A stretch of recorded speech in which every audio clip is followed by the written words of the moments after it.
Welcome back to the Cave of Wonders, Dreamwalkers. I am your Sith Lord, Callous. I am where Star Wars lives. And this is another Rancorous review, my comic book edition. So if you're new here to the channel, subscribe. Hit that like button because it really helps out the channel. Then turn on notifications so you can join the Dreamwalkers on our journey.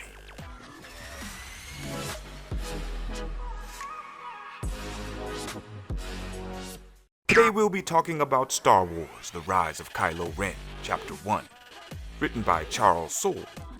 Will Sliney, what's his name? Will Sliney, that's it. He's the artist.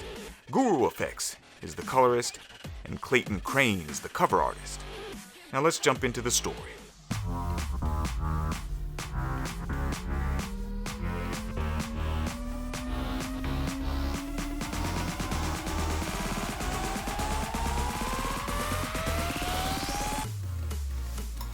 The rise of Kylo Ren begins long ago with the Knights of Ren battling Sector Security as they hunt for a couple of fugitives, a pair of murderous brothers on the run, Karst and Philin.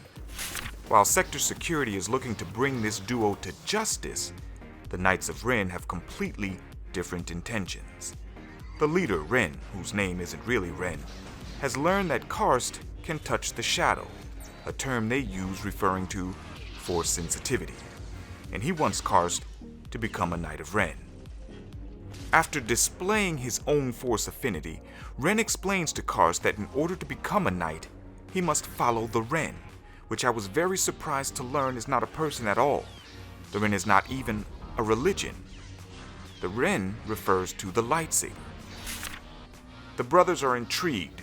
Ren tells Karst to bathe in the shadows, that is the dark side of the Force, and if he is to join the Knights of Ren, he must take the life of his brother Philin. But first, and without warning, Philin blasts Karst, killing him instantly. Then, without remorse, he agrees to join the Knights of Ren, completely overestimating his circumstances.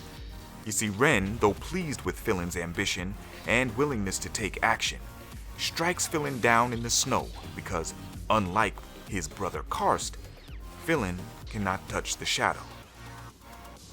We move into the present time. Ben Solo is a young man standing before a burning Jedi temple, Luke Skywalker's Jedi temple, that is.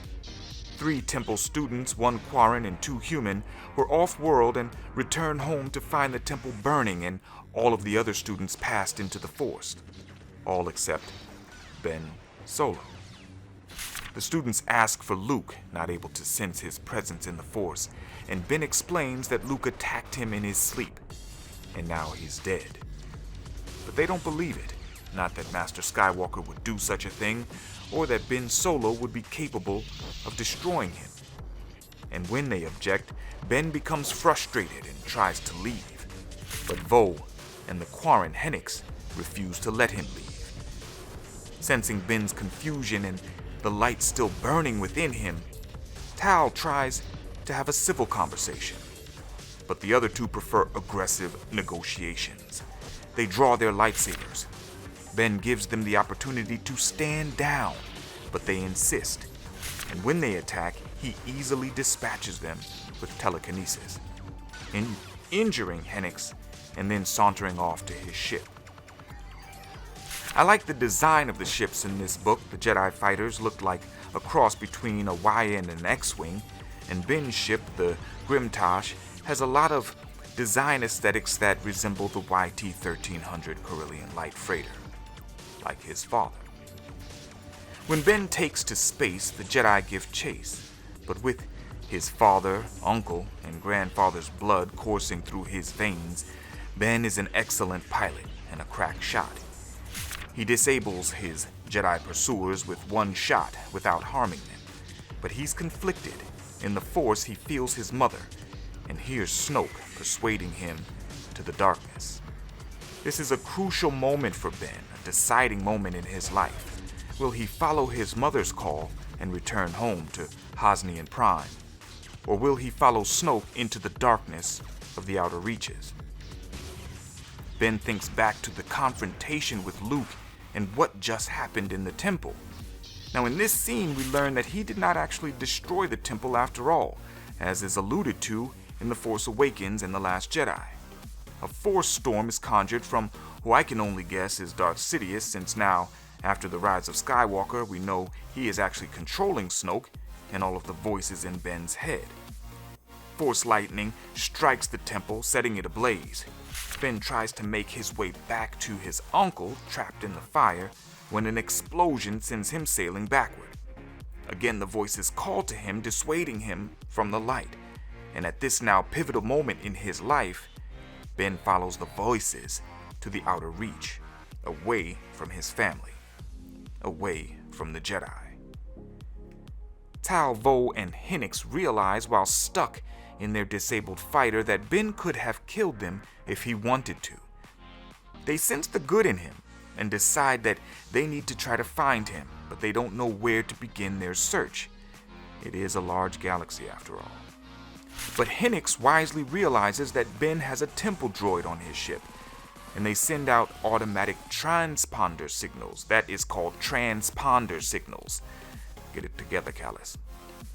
So once they repair the engines and Hennix heals up, they can go after Ben solo, wherever he's hiding. Ben arrives elsewhere to a beautiful and serene planet in the far reaches of the galaxy, where Snoke is waiting. He embraces Ben and truly seems to care for his well-being, as does Ben for Snoke. And this scene is very interesting because Snoke he's dressed in robes more similar to something a Jedi might wear. And looking at his disfigured face, Ben says, "Look what Master Luke did to you." So I'm wondering if that confrontation was in person or somehow transpired through the Force. The two walk and talk about the death of Luke Skywalker as Ben thinks it happened, and he confesses to Snoke that he's been considering joining the Knights of Ren. And that's where this story ends.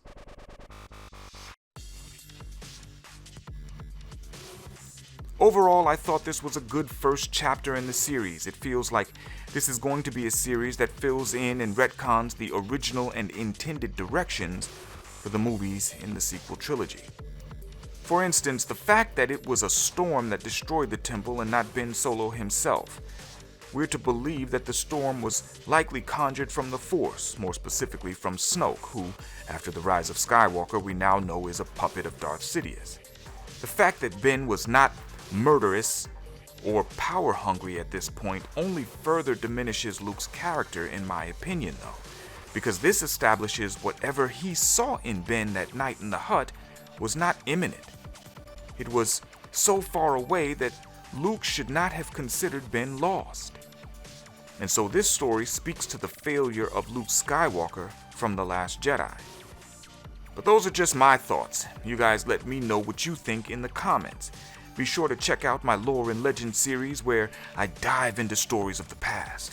Listen, I do what I love. I hope you love what I do. This has been a Rancorous Review, comic book edition. Until next time.